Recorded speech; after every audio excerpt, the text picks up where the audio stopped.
All right, football fans, welcome back to another episode of the NFL Whip Around. I am your host, Jeff Hartman. Joining me, as always, Coach KT Smith. Coach, what's up? Welcome back. Thank you. Hope you had a great Christmas. I want you to know, Jeff, since you've called me a Scrooge on several occasions, that when we got home from Christmas last night from our families, that we all watched Elf together. So there you go. Nice. That's awesome. That's great. That's fantastic. I love to hear it. I don't know that you're a Scrooge. I honestly don't.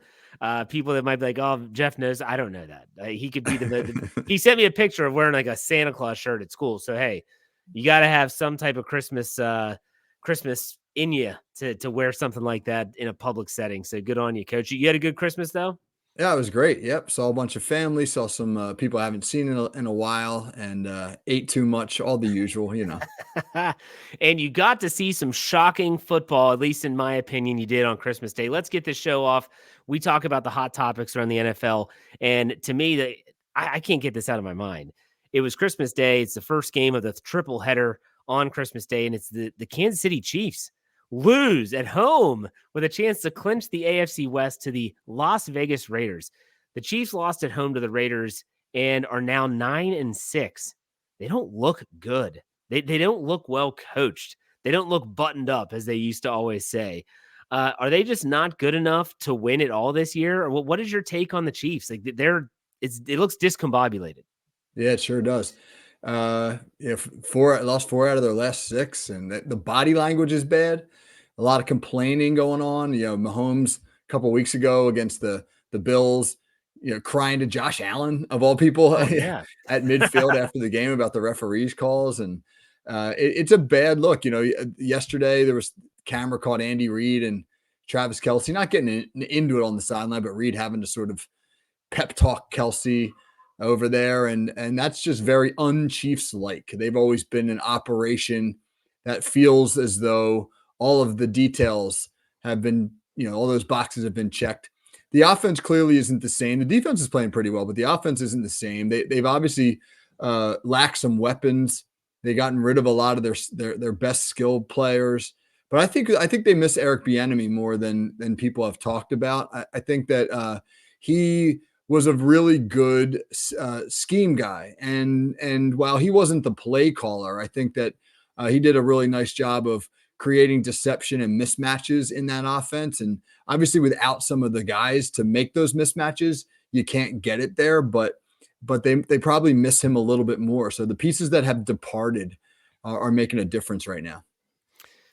I don't want to stray too far from this game because I do want to talk about this game. But let me ask you this. Do you think that if there was ever anything in the National Football League that would slow down this unbelievably rapid ascension of quarterback contracts, it might be watching some of these teams like the Kansas City Chiefs, who have really brought up the Brinks truck for Patrick Mahomes, rightfully so. The dude's done nothing but win since he's become the starting quarterback, and say, like, look at what's happening. They can't keep some of these players. They have to make decisions like, yeah, we'll get rid of Tyreek Hill. Travis Kelce he's coming to the end of his career. He's already talking about how the physical abuse is maybe not worth it anymore. This is something that has to be a concern. And then when you look at someone like Joe Flacco coming from nowhere, we'll talk about him, I'm sure, later in the show. What do you think about the quarterback position? How they're these huge contracts? Do you think this might be like the way that it kind of settles a little bit, or do you think this is just a rocket ship that has no way of stopping? Well, yeah, I know, one of the topics we're going to get into is the number of quarterbacks that have started the last Yeah. couple of years. And that is a compelling argument against the massive contract. But I never feel like people are going to be in their right mind when it comes to the money. I feel as though if you took a star quarterback and you made that sort of reasonable argument, like, hey, look, you really aren't worth this money because of the trends that we're seeing in the league, that somebody else would come along, right? Some David Tepper kind of guy, Yeah. and be like, oh, well, I'll give you the money because I have it to burn. And if it's going to lure you away from whomever you're with for even a 2-year window that gives us a chance to win a Super Bowl, I'll do it. So I'm not. I intellectually, I think your argument is spot on. Emotionally and practically, I just see the numbers just continuing to climb. You're going to have quarterbacks. I hate saying this because I can't stand the guy, Tom Brady. Okay, now Tom Brady said, I'll take less to make sure that the Patriots can continue to get the players they need to win. Now, we're not going to get into how the TB12 money had money funneled in through the back door and Tom Brady was still getting paid. I'm not getting into all that. But still, you need to have a quarterback that almost has that approach saying, like, look, I don't need the Deshaun Watson fully guaranteed contract. I'll take a little bit less. I'll take a little bit less here, there, and whatever. And that way we can still pay the receivers I need to throw to. Interesting conversation that we'll probably have a lot over the offseason. But let's get back to the game at hand. This didn't even look like the Chiefs that we know them as. We know them as this high power offense. They're going to move the ball down the field. Patrick Mahomes is going to do this crazy magician work with escaping and eluding the pass rush and making plays down the field. The dude was turning it over like crazy. At one point, they had 2 defensive touchdowns in the matter of like 2 minutes and a pick 6 at that.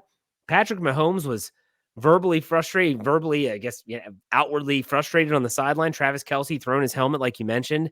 What is going on with this team? I think that it's more than just you lose your offensive coordinator, you don't have all the pieces together. To me, it seems like there's more to it. You agree or disagree? Yeah, it feels that way. They're not handling the adversity the way that you would like to see a veteran team handle it. It feels as though they have gotten to a point now where maybe there's a little bit less chemistry than there was, and that is causing them to come apart at the seams a little bit. Mahomes, I'm not going to make any judgments about him as an individual because he's obviously one of the poster children of the league, so to speak. But this really is, when you consider his rise, this really is the first time he's had to handle significant adversity where he hasn't had it sort of all trending in the right direction. And he hasn't exactly aced the test so far. That's what So I was that's interesting. Right. I mean, like where he almost needs a moment where he kind of like, I don't want to say a growing up moment, but he needs a moment where he steps into the big boy shoes and sort of is the guy to bring this together. And so far, he hasn't shown himself capable of doing that. I mean, you hit the nail on the head. This is the first sign of turmoil for him in his career, if you're being honest with yourself. I mean, he's had moments in games where he had to rise up and make a play, but where things are going really bad. And it's looking like for the first time ever, he's going to have to play a playoff game away from Arrowhead Stadium.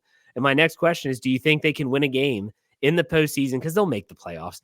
Do you think they'll win a game away from home the way that they're currently trending heading into week 17? I'm not betting against the Chiefs. It's hard to bet against the Chiefs, Right. but the current the Chiefs team that we've seen the last few weeks, that team is not ready to go on the road and win a playoff game unless they somehow, maybe they're going to draw. I don't know. They're going to go to Indianapolis or something like that, whatever that might be. But if they got to go to Miami, if they got to go to Baltimore, right? If they got to do battle with one of the better teams in the AFC, this is not a Chiefs team that's going to win that game. No, I agree 100%. Let's move on. Let's talk about the team that is atop the AFC right now. That is the Baltimore Ravens, coming off of a huge win on Monday Night Football, Christmas night, over the San Francisco 49ers. They caused 4 interceptions of Brock Purdy, and he looked confused like crazy. Some might say this was a downward trend for the 49ers, kind of a welcome back to reality moment. Some might say this was a rise up moment for the Baltimore Ravens. I'm going to give some props to our boy Pez, who had a perfect record this week, college and NFL, and he predicted the Ravens getting 6 points on the road. He said, take the Ravens. So shout out to Pez's Picks. Go check out that podcast by searching Pez's Picks. But did this result change any of your opinion of either team in either way? A little bit, for sure. I mean, I think one, it puts an end to the Brock Purdy for MVP campaign, which I was never a buyer in that one. We talked about that a little bit last week. Now, I'm not taking anything away from Purdy. I think he's doing a great job, but that's a San Francisco team that's certainly more than Brock Purdy. I think that what you saw on Monday night was the Ravens bring a physical brand of football to San Francisco that the 49ers haven't seen a whole lot of. I mean, Patrick Queen said it himself. I think his exact quote was, "We play a brand of football that people don't want to play." And I just, the physicality of Baltimore and the speed at which they were playing and the attack mentality that they had was just something I don't think the 49ers were used to. And I think the Ravens were pissed off. They were 5.5-point underdogs. I think they took that a little bit personally. They didn't see themselves as that. And I think that San Francisco, if you still believe in the 49ers, which you should, I still believe that, the 49ers are clearly one of the favorites to win the Super Bowl. This was probably a great thing, because this was sort of they got punched in the mouth and lost in the way that you least like to lose a football game. You got physically beat up.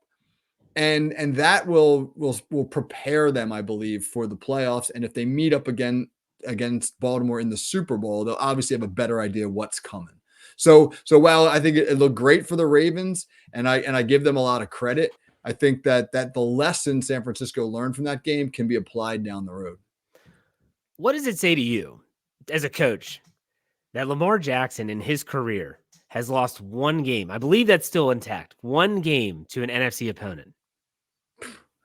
First of all, it tells me that Baltimore is great for preparing for teams that don't see them a lot, right? You and I are Steelers fans. The Right. Steelers have won like 6 out of the last 8 against the Ravens, and they haven't always had the better team.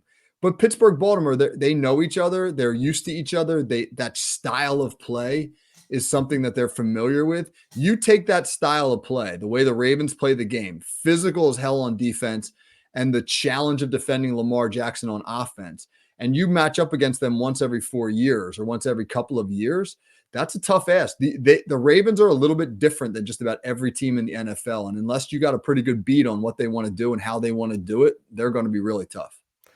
Yeah, to me, like as a fan, it kind of makes me think about more global things. Like, man, is this to the AFC North as a division compared to everyone else? But not really. It's just the Baltimore Ravens. And when you think about under Greg Roman, how they ran the ball and how it was just different. They were going back when everyone else was throwing the ball. They were just running it for 230 plus yards a game almost with Lamar Jackson. Not so much now. Do you think that the Ravens are? Sometimes I feel like the Ravens have been fool's gold. I don't think that this year. You agree or disagree? Yeah, the big change that they made on offense is you mentioned Greg Roman, right? He was really big on those heavy personnel groupings, and they based out of like 12, 21, 22. Those are the two Right. tight end, two fullback sets. Todd Monken's spread it out. He's going back to them being an 11 personnel team with 3 wide receivers on the field. And by opening up the box, it's just made defending Lamar Jackson a nightmare. It's allowed him to see the field better, less clutter in his face. And 2, man, now you got with less guys in the box, he sees a seam. He's gone. He's got more freedom just to move around the field. And you look at some of the plays he made on Monday night where he's just, out of the pocket and now it's over, 30-yard run or finding an open receiver. A couple of those touchdowns were him just doing Lamar Jackson things. I think that obviously the decision to open the field up has been really important for him. I could talk about the Ravens because I'd love to get your take. Maybe we'll do this next week. I'd love to get your take on John Harbaugh's changing of coaches, how he departed with Greg Roman. And that wasn't after they were failures. He cut ties with his coordinator, Wink Martindale, gone. And I'd love to get your take on that. We'll talk about it next week. We'll put that on the agenda for next week. And that's got to be a tough decision for a head coach. But what does that maybe equate to in terms of success? And this year we've seen the Ravens have had that success. But let's talk about the 49ers quickly. You thinking Brock Purdy's now dealing with another stinger? They're banged up offensive linemen. They're kind of limping to the finish line. Boy, do they need that first round bye. You think they're still going to get it? Oh, that's a great question. I think that yes, I do. I think Dallas loses one of their last 2. They've got a couple challenging games ahead of them. San Francisco wins the tiebreaker over Philadelphia. So if it winds up being San Francisco and Philly, then the Niners get that bye. Detroit, you still got to think about Detroit. I mean, maybe Detroit knocks off Dallas. They play this coming week. That would be really interesting to see. If Detroit can go into Dallas and win. Yeah. But San Francisco, I believe, holds the tiebreaker. So if all 3 teams finish, or if it winds up being like San Francisco and Philly or San Francisco, Detroit at the top, then they're going to get it. But you're right. They need that bye big time. They need that bye to get healthy. They need that bye, I think, just sort of to mentally kind of recover from what just happened to them. It'd be really interesting to see what happens with San Francisco this coming week, because you lose a game where you physically get beat up like they did against the Ravens, and you're a good football team, a prideful football team. It's going to be one of those sort of like, hey, how do they bounce back from that week? Does it get in their head a little bit, or do they respond by just blowing out their next opponent? So I think what we see from San Francisco this coming week will be telling. Yeah, this wasn't a you just lost this fluke game to PJ Walker in Nope. Cleveland. This was a you just No. got your doors blown off on national television. So we'll see how they bounce back. Let's go to the next topic. I can't believe this number. I legitimately looked at this number when you sent me this topic, and I'm not going to fact check you here because I trust your math. 58 different starting quarterbacks in the NFL this season, the second most in NFL history. The record is 66, and that was last year. What do you make of the turnover at the quarterback position the past 2 seasons? What's going on? Yeah, so that was a graphic that they ran actually during the Steelers game. They said that Rudolph was the 58th guy, and then I looked up. I said, "Man, that's got to be the most ever." So I looked it up, and I was like, "Oh my gosh, last year was the 66." And then like when you go down the list, like the next highest is in the low 50s, and then it goes into the 40s. So it's not even particularly close. Yeah. So the last 2 years, I think two things are responsible. One, a lot, like we've talked about previously on this show, some of the Hall of Fame stalwart quarterbacks that were with their franchises for a decade or better, the Rivers, Roethlisberger, Manning, Brady, Ryan, Core, that those guys have all moved on. And now you got all these new guys in their place. And many of those young guys have not been ready for prime time, guys getting benched because of bad play. And then obviously the injuries factor. The injuries have been insane, really. Like, I look at the Giants. You get Daniel Jones hurt. You replace him with Tommy DeVito. He's a good story for a couple of weeks, but then he's terrible and he gets benched. And now Tyrod Taylor's in there. And how many teams that are on their third quarter? The Steelers are on their third quarterback. The Browns are on their fourth quarterback. You can go right down the list. The combination of injury and poor play has just over the last 2 years been devastating. Yeah, it's weird. Like I'm mentally going through these teams that have had 3, sometimes 4 quarterbacks. I mean, you go out to Arizona with Joshua Dobbs. People forget he started that season. Was a starting quarterback for the Arizona Cardinals. Then they went to some no-name dude. I don't even know who the heck he was. He played for like a week before Kyler Murray came back. And then you go to Minnesota, and like you said, like they've been through the gambit with injuries, and Kirk Cousins goes down and they're bounced. Joshua Dobbs again. Like I feel like that's the ongoing theme is where's Joshua Dobbs now? And after Nick Mullins' duck at the end of that game, did you see that throw, by the way? Yeah. All right. They got a fourth guy. Maybe it'll be the fourth guy. I don't know. I Oh don't know. my Maybe gosh. Duck No, Hodges that would be the fifth. That would be the fifth guy because you had Kirk Cousins. You had someone else before Joshua Dobbs came in to start. He left with a concussion. I don't even know the dude's name. And then You're right. You're Dobbs, right. That's when they had to teach Dobbs the signals on the sideline. You're Dobbs, Mullins, that would be their fifth quarterback if they went with someone else. That's crazy. I don't think that'll happen, but that would be crazy. Let's talk about someone you just mentioned, Joe Flacco. We've talked about this guy way more than we should, but yet you have to because he's not just winning football games. He's the fourth quarterback that he's winning games with the Browns, and he's doing it in a fashion that he looks comfortable, and it looks like Amari Cooper loves the guy. I mean, it looks like they've played together for 10 years. It kind of made me laugh because Baltimore never gave Joe Flacco a really good wide receiver when he was with the Ravens. He had some Torrey Smith. You could even say like, what was it? Jimmy Smith at the end of his career, or Steve Smith Sr. at the end of his career. You could maybe say those guys, but never someone like Amari Cooper. Amari Cooper is phenomenal. And he's getting the job done. The team's 10-5. And even though they've had a ton of key injuries, they're still in the mix. And they're going to make the playoffs. Unless they completely fold and all this other crazy stuff happens, they're going to make the playoffs. Do you think the Browns are legitimate contenders in the AFC? Well, first, Flacco's thrown for over 1,300 yards in 4 games. Yeah.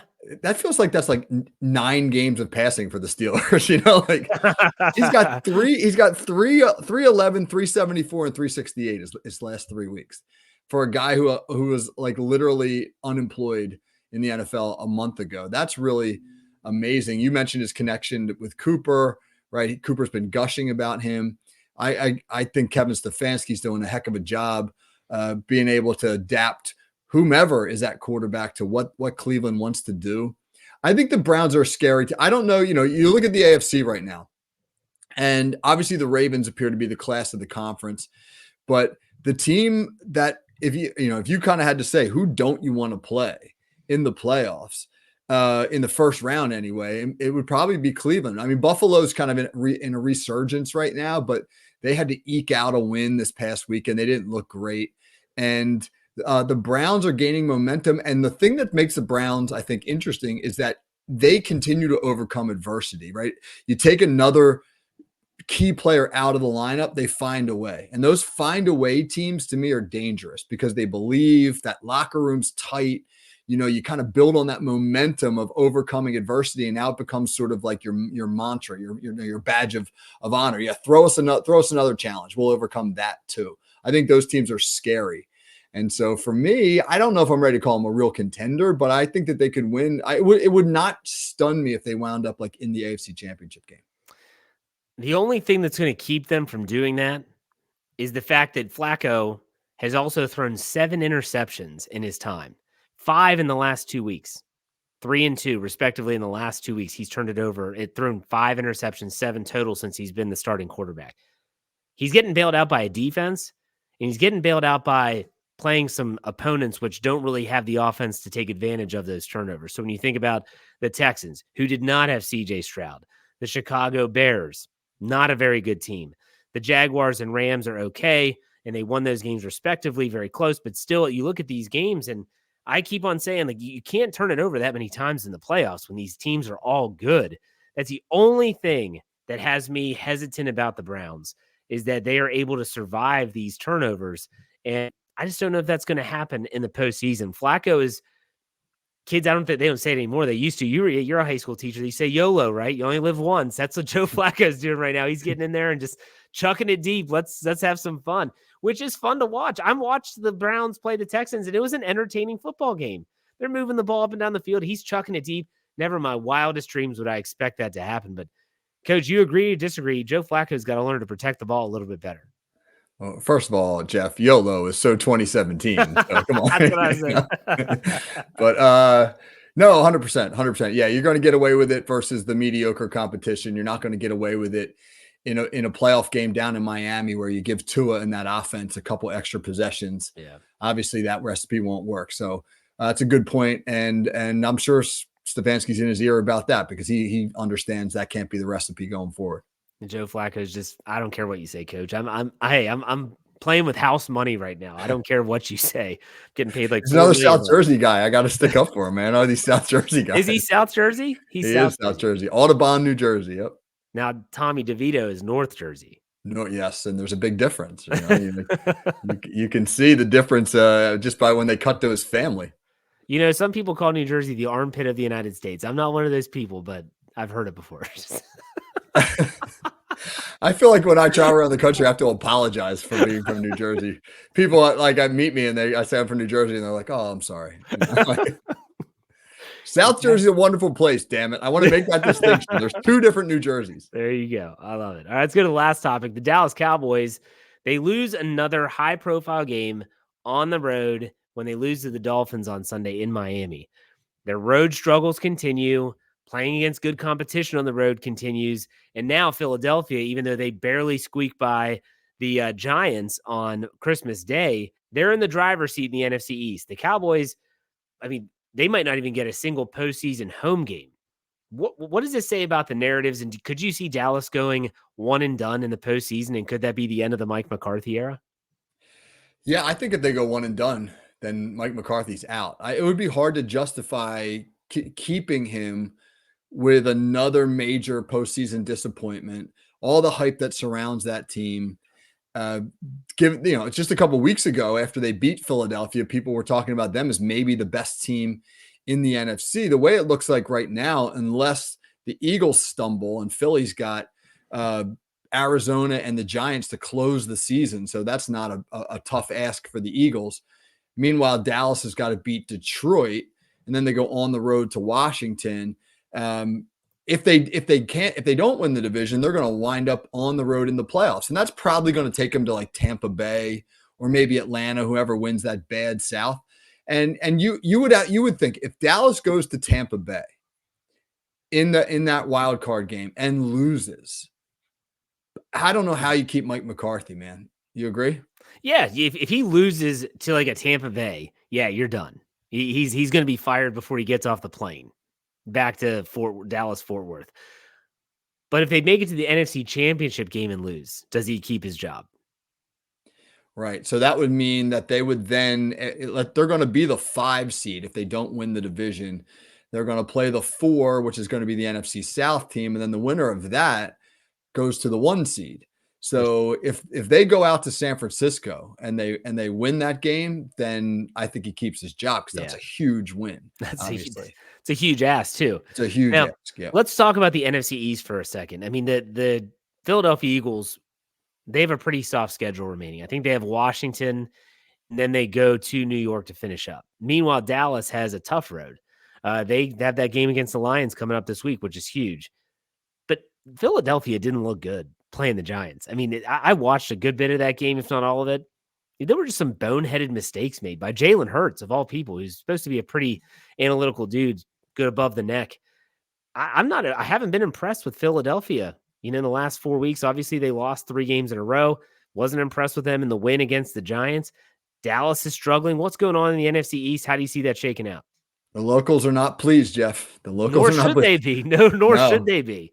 We drove home on Christmas night from my brother-in-law's house, which took us right through Philadelphia on our way back. And I listened to some talk radio. It was probably 2 hours after the game. They were lighting it up. The locals were lighting up the talk radio, man. They hate everybody right now. So yeah, Hurts is struggling. I mean, the pick 6, people were kind of getting on him for that pick 6. I mean, the receiver slipped coming out of his cut. I didn't think that was a Jalen Hurts thing, but he hasn't played his best football. And Hurts made some comments last week to the media about his teammates maybe not being as prepared as he thought that they were. And he didn't think that they were practicing as hard as they were. So that hints at maybe some inner turmoil. I mean, Philadelphia, they lost both their coordinators last offseason. And they just don't look right. When you look at the success Shane Steichen's had in Indianapolis, you can get a pretty good feel for how valuable he was. And I know that they're talking about Brian Johnson, that their OC, as like a potential head coaching candidate elsewhere. You talk to the Philly fans, they want that guy fired. So the perception locally versus nationally about him is very, very different. But I agree that the Eagles, even, they got to get right before the playoffs, so they'll be quickly out. You look at Jalen Hurts, one play that just kind of typified everything was his idiotic decision to scramble at the end of the first half, make an inward cut to stay in bounds instead of going out of bounds and giving yourself a shot at the end zone or just to kick a field goal. He was saved by a penalty against the Giants on that play, and they were able to kick a field goal. But then even look at the coaching staff. So yeah, Jalen Hurts makes that comment about like being committed, but then they changed the defensive coordinator to Matt Patricia a couple weeks ago. Like, that kind of, I really feel like from a national perspective, that kind of got swept under the rug. Is that a big deal or am I overreacting? That did feel like a little bit of like a panic move, unless it's way worse on the inside than we know. That felt a little bit like just reactionary, and obviously you want to try to avoid that stuff. AJ Brown last night wouldn't talk to the media. He pulled the whole Marshawn Lynch thing. I'm just here to get fined. That whole thing. Right. That guy's got over 100. He's first Eagle in history to have over 100 catches, and he's sulking. And so what's really going on in that locker room? That's an interesting question. Yeah, like I said, they're not, if you talk about trajectories, the Cowboys and the Eagles are headed in the same direction. Their arrow is not trending upwards when it should. And the Niners got their butts kicked. So Lions, baby. My son's Lions. You never know. I don't know, man. There's something about Detroit. I watched that game. The fact they even let the Vikings come back into that game was just, I don't know. All right, so let me ask you real quick then. Sure. The arrow's pointing down a little bit on Philly and Dallas. Sure. San Francisco just got clobbered. Yep. You don't believe in Detroit. So who is the favorite in the NFC? Is it still the Niners? It's still San Francisco. Yeah. Because if they're going to get the number 1 seed, which they have all the tiebreakers in the world. So if they get the number 1 seed and they get that rest, they're going to come back and they'll be fine. They'll be, I have no problem with that. But everyone else, I don't know. Let's finish it up with a player profile. Let's finish this show the right way. Mason Rudolph saved Christmas in Pittsburgh by leading a really fun, entertaining game, which is something Steeler fans can't say a lot about their favorite team in the last, I don't know, month. And they win 34-11 over the Cincinnati Bengals at Acrisure Stadium. You want to talk about Mace? What's up? Yeah, well, I think you hit the nail on the head there. You said it was fun. That was a fun Yeah. offense to watch. They hit explosive plays. They made exciting plays. And anybody who watched that game, any Steelers fan who watched that game is going to know what I'm about to reference. When the Steelers ran a jet sweep touchdown to Calvin Austin III, and on the play, running back Jalen Warren, absolute. I can't begin to tell you how fantastically he lit up Cincinnati's linebacker. Literally lifted him off his feet and then pancaked him as he was clearing the edge there. It was just one of those blocks where, as a fan, you just kind of get up out of your seat when you watch it. So it was a game that Steelers fans should be excited about. It's a great sort of redemption story for Mason Rudolph. I'd started a game in 2.5 years. Most fans know him as the dude who got clobbered in the head by his own helmet from Myles Garrett. And he was an afterthought in Pittsburgh for a long time. And he went out and played the best football game by a Steeler quarterback maybe since Ben Roethlisberger's been there. So it just was it was refreshing to see a guy who had sort of been written off take advantage of his opportunity at a time when the Steelers needed that. I'm going to ask you a question. This is two Steeler fans talking right now. Do you think that Mason Rudolph has ever been given a fair shake with the Pittsburgh Steelers? That's a great question. I think the circumstances that have surrounded him have always contained some sort of issue that's maybe impeded his growth, whether it was Ben Roethlisberger, not exactly embracing him to say the least, being nothing resembling a mentor. Why did we waste a draft pick on that guy was basically his comment, to the poor offensive coordinators that the Steelers have had, he being accused of being a racist by people, some of the stuff he put on his Instagram, Myles Garrett saying that the reason he clobbered him with the helmet was because Rudolph called him the N-word. I mean, there's a lot of stuff there that have caused people to either not like him, not doubt him, impede his progress.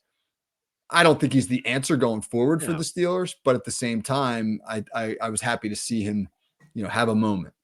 Yeah, so let's rewind the tape. 2018, he gets drafted, right? Ben makes those comments, doesn't even dress a single game his rookie year. 2019, week 2, Ben goes down with an elbow injury, and then here comes Mason Rudolph, and he looks pretty darn good until Earl Thomas almost kills him on the field. He gets a concussion, is knocked out. He's never the same after that concussion when he comes back in. Then you have the whole Myles Garrett Thursday Night Football issue.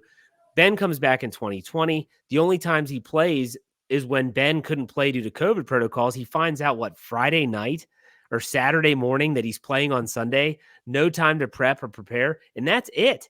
Like, that's literally been his career. I don't think he's ever gotten. They didn't have a quarterbacks coach for exactly. His rookie year. Yep. My answer is that he's never gotten a fair shake. Not that he was going to be the next quarterback after Ben Roethlisberger. I'm not saying that at all. But in terms of getting a fair shot at things, I don't think it has ever happened. So it was really awesome for me to watch Mason Rudolph, who really has never done anything wrong. He's never said that one thing. He's never gone on a radio show and said anything that even resembles controversial. And yet people hate him because the quarterback that's going to be in the Hall of Fame made some comments about him when he was drafted in the 3rd round by the team in 2018. That's what it boils down to. And it sucks. So I was glad he got his moment. Maybe it's fleeting. Maybe it's only 1 week, but at least he got that one moment. That's all I'm going to say. One more quick question about Rudolph. If Rudolph plays really well the last 2 weeks, do the Steelers have a quarterback competition between him and Kenny Pickett next year, or do you think Rudolph's gone? I think that the Steelers will try hard to keep him. I think Mitch Trubisky's gone. I think they're going to cut ties with him, save some cap space, eat the dead cap hit. That's fine. So if Mitch Trubisky's gone, you need a quarterback too. You want a veteran who's capable. If he proves that he is capable, then you sign him. And you give him an opportunity to say, I don't think they would ever say that they're going to have a competition like publicly, but I think they absolutely should. You should have a competition and see if he plays well. The question will be do you get an offensive coordinator that's built more towards like Kenny Pickett's style? I think that's the tough part of all this. So that's a discussion for another show altogether. But Mason Rudolph plays well for the Steelers.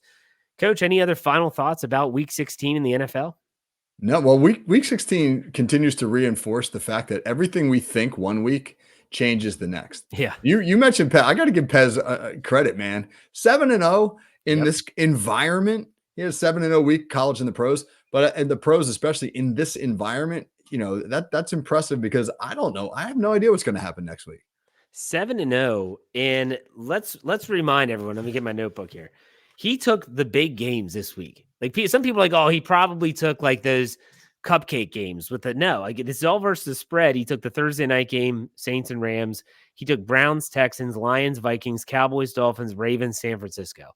He's not shying away from like the marquee games here. Pez's Picks. If you haven't listened yet, find Pez's Picks anywhere you get your podcast by searching Pez's Picks, and you'll find it. Every Thursday morning is when those go out live. I'm sure we're going to have a lot of bowl games to pick this week. It'll be a lot of fun.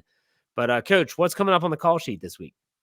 Yeah, we actually we have a theme this week, and the theme is redemption.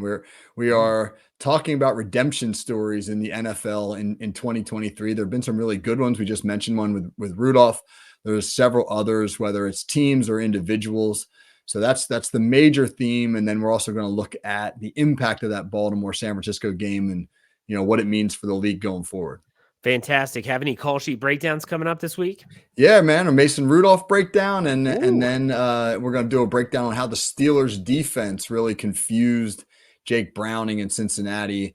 Some of the changes they made between the game this week and the one a month ago. Love it, absolutely love it, Coach. Social media. How can they find you on Twitter? At KT Smith FFSN. You can find me there as well at J Hartman, HARTMAN_PIT. You can check out all of our work on the Steelers at the Steel Curtain Network. In the meantime, Coach, thanks for another week. We'll talk next week. Take it easy.